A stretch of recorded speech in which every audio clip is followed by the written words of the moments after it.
do you have Robertson on the lineup? Yes. I don't know, you do man. realize he's 19, right, Luca? Not in the care. I don't. You know what? Opening day, no, I don't have him in the. Can I talk to you, Luca? Why I don't have him on the lineup? Sure. He's 19, and due to COVID and the pandemic, he hasn't really, had that stereotypical career path of a prospect. Of someone of his nature, like you get drafted, you're spending some more years in junior, and then before you make it to the NHL, you always have that one good season in the AHL where you just tear it up. And he hasn't had that, and I think he's at least owed that. And I think that'll definitely help his development instead of playing third, fourth line minutes with the Leafs. I'd rather see him tear up the AHL on the first line rather than play like 6 minutes a night in the NHL. I am so tired. He's 19, man. I don't give a shit. Our young guys in this fucking organization who are ready. Nick Robertson, every time he comes, stands out. Every time. He looks great when he plays with these guys. And you can't even deny that. He's a good hockey player. Better than Ilya Mikheyev, in my opinion. He's better than some of the guys that are on this team and consistently play every single time. And we're saying, oh, go back to the AHL. Why? He's ready. He's more than skilled enough. Put him there. You know what? I think it's the problem that, like, I'm sure he's ready, but the problem is we got so many great depth forwards right now, and we don't have to rush him into the system. There's no need to rush him. He's 19. Yeah, especially with guys like Michael Bunting that we have. We got David Kampf, who's a nice bottom six guy.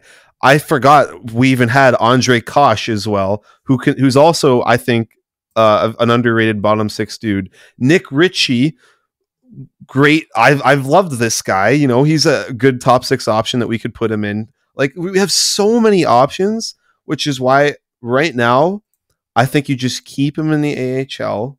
Okay. Maybe give him a 10, 15, whatever game trial. See how he does in those games. I'm not saying he doesn't play on the Leafs at all this season. I'm saying you let him play majority in the AHL. He can get the who was it? I think it was Dermott. He get the Dermott treatment where, you get called up, play some games, get called down. But like, there's no reason for him to be spending 6 minutes a night in the NHL in his first year. It's not going to help him. Something I think that you will be happy about, though, Luca, is I think Sandin will definitely get a shot this year. He will most certainly. Yeah, that's why they didn't re-sign Bogosian. Yeah. Like, he will most certainly be in the lineup this year. If not him, then Liljegren. I'm most likely it's going to be Sandin, I think, because he's had more time in the NHL. But I don't get what we're waiting for. I don't get why you want to rush him. Dude, he's 19. Because I'm not rushing a guy who's ready. How do you know he's ready? It's like getting up and having everything ready for school and then going, oh, nope, I don't want to leave yet. Nope, I don't want to leave yet. No, it's not. Everything is ready for him to go to school, Massimo. He's got his lunch in his backpack. Luga.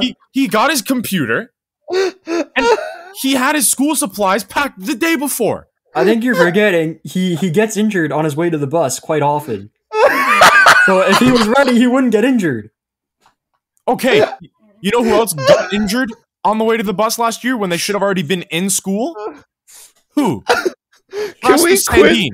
Can we quit with the school metaphors, please? No, because we have guys on this team, and it's like, yes, they have been developing, but when they play at NHL caliber, when they're in the NHL and we call them up, Luca, what more do we need to develop them for? Luca, go look at the Leafs roster right now. I have it up. Look at the depth you're looking at our lineup right now, right? Yeah. Who do you put him in for, Robertson? You know my answer, but you don't accept it. It's Ilya Mikheyev.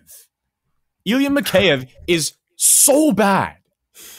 So bad. He doesn't do anything, and Lipa, you agree, he's fucking clueless. Okay, I don't know. I wouldn't say he's clueless. I'd say his weakness is his shot because of his wrist injury. He can't hit the broadside of a barn, but there's a lot of things that he does provide for the team, which doesn't make him clueless. I'd say he is Kasperi Kapanen with zero scoring ability. No, he's not, because Kasperi Kapanen couldn't defend. I'm not okay. Ilya Mikheyev cannot play defense well enough to. So you would rather see Nick Robertson spend 8 minutes a night on the third line for the Leafs? That's what you want to see? Yes, for the 5th time. Why? What good is that going to do him? Because the sooner we can get him more used to playing with these guys, we can put him in the playoffs. And I'm pretty sure for the last couple big games that we've called up guys like him and Sandin, they've been good. Other than the Sandin giveaway, whatever, we can talk about that another time. But you know what else? He scored. Robertson would love to have you on the pod, by the way, if you're listening. Come on, Nick. Wasn't really classified as the playoffs, but I'll let it slide. I didn't say playoffs. I said big games.